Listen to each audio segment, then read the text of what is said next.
Palacio Nacional de la Cultura se llevó a cabo la conmemoración de los 200 años de independencia patria. Debido a la pandemia del COVID-19, las actividades se realizaron de manera virtual. En la actividad participó el presidente Alejandro Yamatei, quien en su discurso hizo un llamado a reescribir la historia a través de la unidad.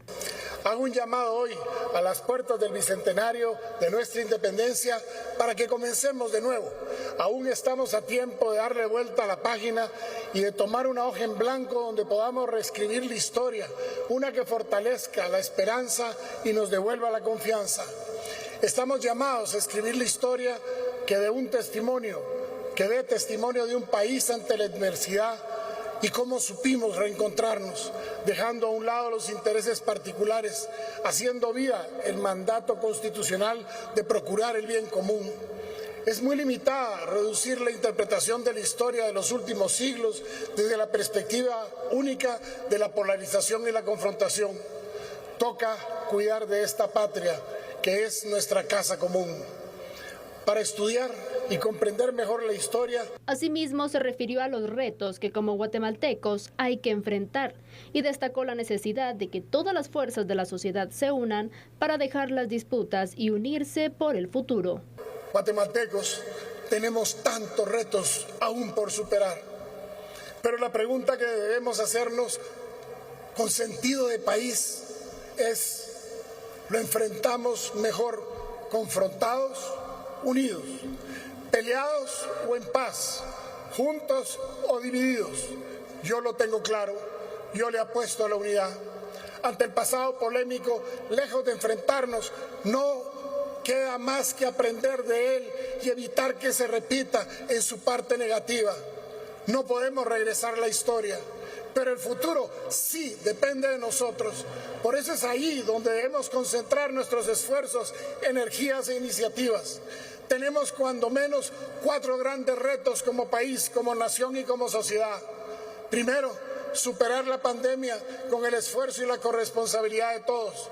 Segundo, fortalecer la institucionalidad del país en lugar de debilitarla en todos los ámbitos del Estado. Tercero, reactivar la economía de manera integral e inclusiva como la forma más efectiva de mejorar las condiciones de vida para el conjunto de la población. Luego del discurso del presidente de la República, se llevó a cabo la izada de la bandera y los 21 cañonazos en las instalaciones del Mariscal Zavala, para luego dar inicio con el recorrido del fuego patrio adentro del Palacio Nacional de la Cultura. Deportistas como Kevin Cordón y Scarlett Vanessa formaron parte del recorrido del Fuego de la Libertad. Bicentenario, ¿no?, de esta independencia, sin los errores conceptuales de Chávez y de Maduro en cuanto al pensamiento de Bolívar. Fíjate, Sandy, televidentes, que Simón Bolívar había dicho algo muy importante sobre Centroamérica. Dijo, parafraseándolo, que de Guatemala hasta Panamá iba a ser una región maravillosa, una región inmensamente rica, que iba a unir a las Américas, que iba a unir a Europa y Asia a través de sus canales, a través de sus recorridos, a través de las oportunidades y del privilegio que tenía esta región, o que lo tiene todavía, al unir a lo que es Norteamérica y Suramérica. Esa era la visión de Bolívar. Entonces, aquí lo que hay que preguntarnos en este bicentenario de una gesta que se llama independencia, que puede ser polémica, ¿no?, porque para algunos representa los intereses de los criollos en su momento, y para otros sí representa un acto que debe celebrarse. ¿Qué es lo positivo que hemos logrado como nación, como país, para construir una Guatemala de la cual nos sintamos orgullosos, una Guatemala de la cual sintamos esa identidad, una Guatemala de la cual todos y todas nos podamos sentir orgullosos? ¿Y qué es lo que hemos hecho nosotros para ir construyendo ese país? Yo creo que hace falta todavía, Julio, porque sin duda alguna, por ejemplo, no logramos identificarnos completamente con nuestro país. Correcto. Que es un punto que sin duda alguna siempre le vamos a envidiar a México. A México. En el sentido en el que, de verdad, para ellos ser mexicanos es un verdadero orgullo. Nosotros decimos, especialmente en estos días, que nos sentimos orgullosos de ser guatemaltecos, pero también que tanto lo ponemos en práctica todos los días, porque ahí es donde de verdad se ve el patriotismo, Julio. Cómo es que nos sentimos orgullosos por lo que tenemos y qué tanto también conocemos de nuestro propio país, porque a veces ni siquiera eso. Aquí hay una cuestión importante con eso que estás mencionando. Fíjate que en varias ocasiones dentro de las clases universitarias, haciendo experimentos sociales, sobre todo uno de identidad, haces tú una entrevista en varias regiones de este país y solo preguntas algo, ¿usted qué es? Y entonces dice, bueno, ¿cómo así que sí? O sea, ¿cómo se identifica? Ah, bueno, yo soy mestizo, yo soy criollo, yo soy indígena, yo soy quiché, yo soy garífuna, yo soy esto, yo soy lo otro. Pocos responden, o al menos esta es una gran tendencia, pocos responden con esa certeza que tú estás mencionando, yo soy guatemalteco. La identidad como guatemaltecos es algo que todavía nos hace falta construir. Bastante. Yo no sé si tú te diste cuenta, Sandy, supuestamente ahora son 200 años de independencia, ¿no? Llamémosle así a esta gesta del 15 de septiembre de 1821. Pero, a ver, es que ni en las instituciones públicas ni en las calles, fuera del tema de la pandemia, ¿no? Que obviamente hace que no hayan desfiles y otras cosas, se ve esa identidad, ese fervor, esa situación de identificación con la bandera, esa situación de identificación con ser guatemalteco, esa situación que nos hace a veces pensar y preferir música, creencias, modas que vienen alienadas de otros países y no lo propio y lo nuestro. Ojo que esa cuestión también yo creo que se ha ido perdiendo.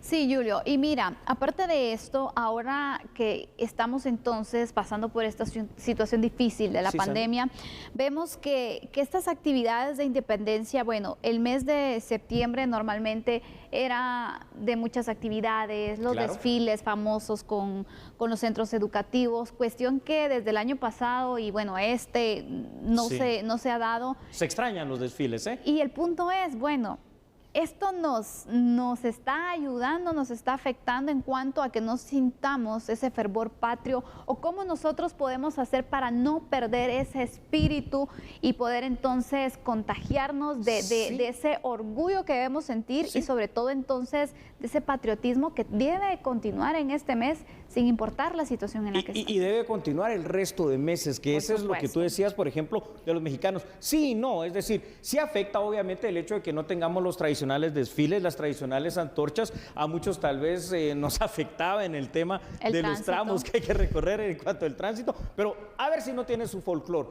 Creo que aquí lo que falta trabajar es precisamente desde pequeñitos a los nuevos ciudadanos de este país, inculcarles el fervor patrio, el amor a este país, la identidad a lo que significa ser guatemaltecos. Porque, a ver, seamos muy honestos, al quitar todos estos actos cívicos y las cuestiones de los colegios y de las escuelas, es que ya ni siquiera el himno se saben las nuevas generaciones. Ya desde ahí partimos mal. Sí, la verdad que sí. Entonces aquí es donde realmente vemos qué tanto tenemos ese espíritu patrio, a pesar de que no tenemos, porque también nos contagiamos rápidamente cuando vemos un desfile, cuando vemos pasar las bandas, en este caso, los diferentes grupos, los diferentes establecimientos con las distintas actividades, pero cuando no, ¿qué tanto nosotros podemos vivir esa independencia? Ahí está la situación. ¿Y qué tanta independencia además tenemos? Vamos entonces con los primeros datos, por favor. Ahí los tienen en pantalla. Estos son solo datos históricos para recordar un poquito lo que sucedió. Tenemos que saber todos, ¿verdad?, que cuando Guatemala junto a los países centroamericanos se independizaron del Reino de España, realmente no fuimos independientes del todo en aquel momento. Por eso es que algunos critican esta fecha, dicen no, solo fue intereses de criollos que de alguna manera comandados por Gavino Gainza vinieron y hicieron esta separación del Reino de España. Esto porque, como todos sabemos, las Provincias Unidas del Centro de América, Sandy, fueron anexadas inmediatamente a ese imperio, que así se llamaba, ¿no?, el imperio de los Estados Unidos mexicanos, que comandaba Agustín de Iturbide, el brigadier. Fue hasta ese 1 de julio de 1823 que realmente Guatemala se logra separar obviamente ya no de España, sino que de México. Se separan también las Provincias Unidas del Centro de América. Guatemala pasa a ser un país individual como el resto de Centroamérica. Los puntos de vista sobre esa situación es para este 2021, Sandy, que 200 años después de esa gesta llamada independencia, no todos están de acuerdo con el concepto total que abarca esa palabra independencia, esa palabra soberanía y esa palabra de la identidad de ser guatemalteco. Y yo te quiero decir una situación aquí, y esto es muy importante, por favor, y se lo voy a decir a usted allá en casa. Ser guatemalteco no es solo una cuestión de celebrar la independencia el 15 de septiembre. Ser guatemalteco tiene que ser llevar en el corazón a Guatemala los 365 días del año. Ser guatemalteco no se demuestra solo con una banderita. Ser guatemalteco se demuestra pagando los impuestos, siendo responsable, no tirando basura en la calle, haciendo las cosas que uno debe de hacer, construyendo un mejor país y una mejor patria desde el pequeño granito de arena que podemos aportar todo. Eso es ser guatemalteco. ¿qué tanto estamos aportando también nosotros, cada uno, para construir nuestra guatemalidad? Por supuesto, Julio, estoy totalmente de acuerdo contigo en cuanto a cómo podemos hacer patria, cómo podemos nosotros aportar por la construcción de un mejor país, un mejor país que todo el mundo queremos. Todos queremos tener entonces una mejor nación, mejores condiciones, pero desde lo que cada uno puede hacer, también aportar, no solamente señalar, sino que hacer algo, porque con cada uno que, por ejemplo, cumplamos con el pago de los impuestos, vamos a tener resultados, podemos exigir, pero si ni lo hacemos y solo estamos criticando y solo estamos exigiendo, entonces, ¿dónde queda ese papel como ciudadanos que cada uno tenemos? Y yo te diría otra cosa, fíjate, importante, Sandy, y a ver cómo podemos plantear esto. Creo, y lo hemos hablado en muchas ocasiones, de una ingente necesidad que se tiene que tener en ese currículo nacional base, en ese pensum de estudios. Creo que debe regresar a las aulas desde lo pequeñito, el hecho de tener esa cuestión de momentos cívicos, de momentos patrióticos, conocer bien, ya lo decíamos, el himno nacional, los símbolos, lo que significa Guatemala, conocer bien esta nación, Sandy, que ni siquiera los que vivimos aquí sabemos, por ejemplo, que tenemos 23 idiomas, aparte de este idioma castellano que se supone que todos hablamos, que tenemos esta multietnicidad, esta multiculturalidad, la cosmovisión misma de lo que representa cada una de las culturas, que no todas, al final de cuentas, provienen de los mayas. Tenemos a los xincas, tenemos a los garífunas, y esa mezcla de lo que llamamos mestizos, ¿verdad? Que al final de cuentas, todos nosotros integramos una sola unidad llamada Guatemala, pero no todos nosotros a veces nos sentimos necesariamente tan orgullosos, aunque aparentemente sí, de ser guatemaltecos y decirlo así. Soy guatemalteco, sí, y primero Guatemala, segundo Guatemala y tercero Guatemala, como debería de ser. Y saber también y poder reconocer entonces la multiculturalidad que existe en nuestro país. Correcto. No discriminar, porque incluso, imagínate, en este momento en el que nos encontramos, todavía existe el racismo, todavía existe la discriminación, todavía no nos aceptamos los unos a los otros. Entonces, por ahí también podemos empezar a cambiar el rumbo del país. Exacto. Vamos con otros datos y el racismo existe de dos vías, así que ojo con eso. Así que por favor veamos qué sigue. Porque Guatemala, Sandy, sigue siendo un país que con sus características, precisamente de lo que estamos hablando en este instante, la multiculturalidad, la multietnicidad, el multilingüismo, no encuentra entonces esa amalgama, esa unión, esa cohesión real en su conjunto de lo que significa ser guatemaltecos. Mientras que para muchos la fecha del 15 de septiembre representa motivo de alegría y celebración, para otros representa absolutamente lo contrario al no lograr la unidad nacional que todos anhelamos. Lo importante al final de cuentas es ir construyendo una verdadera identidad, primero, de qué es ser guatemalteco, que nos permita entonces a corto plazo ser una nación unida, ser una nación sólida, ser una nación con propósitos, con objetivos trazados para ir adelante todos con fuerza. Además es importante, Sandy, que se inculquen los valores cívicos, el amor a la patria, la importancia de que cada guatemalteco trabaje para construir la Guatemala que todos anhelamos y que esto sea un compromiso de todos. Totalmente, desde cada uno de nuestros lugares, desde el sector público, el sector privado, debemos aportar por crear una mejor Guatemala. Creo que hace falta mucho por lograr entonces esa Guatemala que todos deseamos para ser entonces también totalmente independientes, porque también nos hace falta para lograr esa independencia. Julio, ¿qué concluye Sandy, esto? Claro que sí, Sandy, muchas gracias. Vamos a ir a corte, pero vamos a decir lo siguiente. Ser guatemalteco significa tener una sola ideología todos, y esa ideología más que en la mente se ve en el corazón, y es Guatemala primero. Así que vamos, Andy, dejamos este tema por allí, y cuando regresemos hablaremos de otra situación terrible, ¿no? La migración, y también sobre un nuevo programa que ha reactivado Estados Unidos. Cuando regresemos le vamos a explicar, tiene que ver con la reunificación familiar, bueno, le vamos a dar los detalles en un momento. Claro que sí. Por favor, no cambie y no olvide jamás que a esta hora por TN23 nosotros somos A la Medida.